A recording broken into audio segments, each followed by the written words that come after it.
बच्चों, स्वागत है आपका हमारे यूट्यूब चैनल पे। और आज हम पढ़ने वाले हैं कक्षा 7 की हिंदी पाठ्य पुस्तक से पाठ 9 मेघ बजे फूले कदम। पाठ 9 ये कविता है और इस कविता को लिखा है नागा अर्जुन ने। हमारी हिंदी की पाठ्य पुस्तक से पाठ 9 मेघ बजे फूले कदम। इस पाठ में हमें 2 कविताएं दी गई हैं, 2 शीर्षकों में। एक शीर्षक है हमारा मेघ बजे और दूसरा है फूले कदम।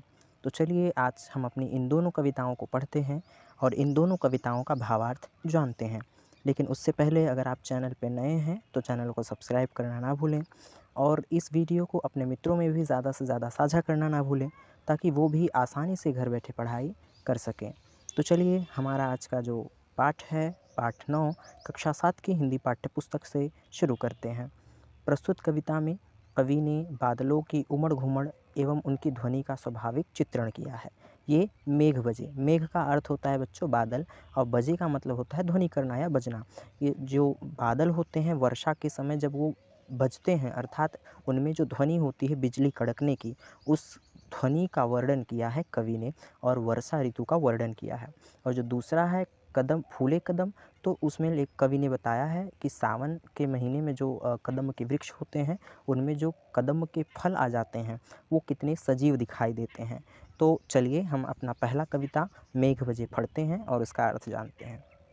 कवि नागार्जुन जी लिखते हैं, मेघ बजे धिन धिन धा धमक धमक मेघ बजे, दामिनी यह गई दमक मेघ बजे, दादुर का कंठ खुला मेघ बजे, धरती का हृदय घुला मेघ बजे, पंख बना हरिचंदन मेघ बजे, हल्का है अभिनंदन मेघ बजे, धिन धिन धा धमक धमक मेघ बजे।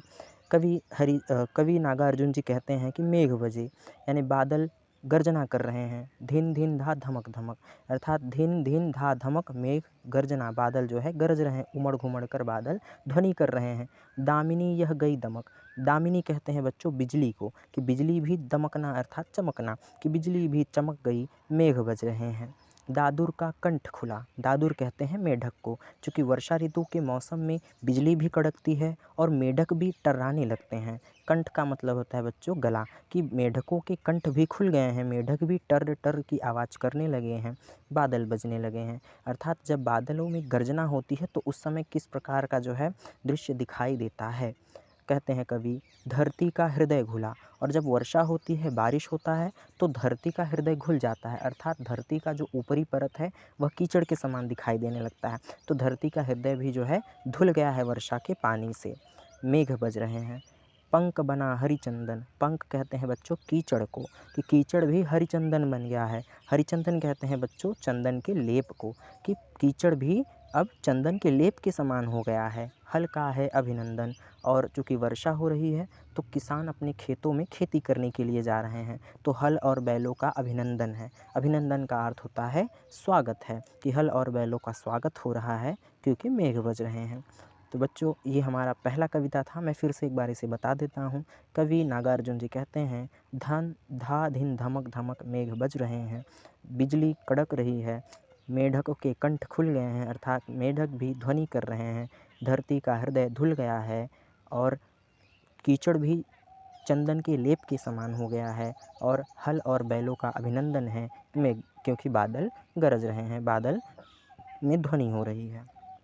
तो ये हमारी कविता का पहला शीर्षक था, पहली कविता। अब हम दूसरी कविता पे चलते हैं जिसका शीर्षक है फूले कदम। तो बच्चों हमारी पाठ का ये दूसरा शीर्षक फूले कदम कविता, पहले मैं इसे पढ़ता हूँ, उसके उपरांत हम इसकी व्याख्या करेंगे।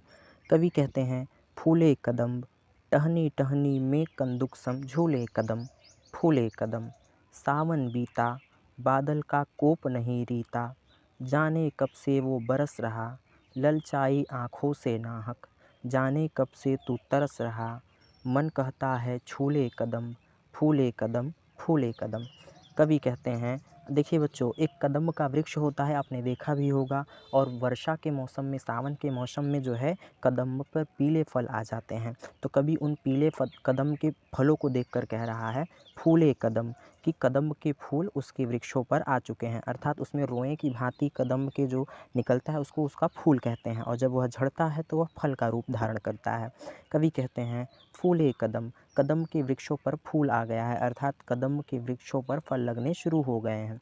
टहनी टहनी में कंदुक सम, कि टहनी अर्थात कदम्ब के वृक्ष की टहनी टहनी में कंदुक सम, कंदुक कहते हैं बच्चों गेंद को, गेंद के सम अर्थात समान, कि वृक्ष की टहनी टहनी पे गेंद के समान झूले कदम, अर्थात कदम्ब झूल रहे हैं, अर्थात कदम्ब के वृक्ष पर टहनी टहनी में गेंद के समान जो कदम्ब के फल हैं वह झूल रहे हैं गेंद के समान। कवि कहते हैं सावन बीता, कि सावन तो बीत गया, बादल का कोप नहीं रीता, परंतु जो बादलों का प्रकोप है वह अभी नहीं समाप्त हुआ है, अर्थात बादलों ने वर्षा करना अभी तक बंद नहीं किया है। जाने कब से वो बरस रहा, कवि कहते हैं जाने कब से वो बादल बरस रहे हैं। ललचाई आँखों से नाहक, जाने कब से तू तरस रहा, कि न जाने कब से मैं ललचाई आँखों से इन कदम्ब के फलों के लिए तरस रहा हूँ। मन कहता है छू ले कदम, कवि कहते हैं कि मेरा मन कहता है कि मैं इन कदम्बों को छू लूँ। फूले कदम फूले कदम, कदम के फूल खिल गए हैं और कदम के फूल खिल गए हैं। तो बच्चों आज का हमारा ये जो चैप्टर था, चैप्टर नंबर 9 मेघ बजे फूले कदम, समाप्त होता है। हम इस अगले वीडियो पे अगले चैप्टर में मिलते हैं, तब तक के लिए पढ़ते रहें।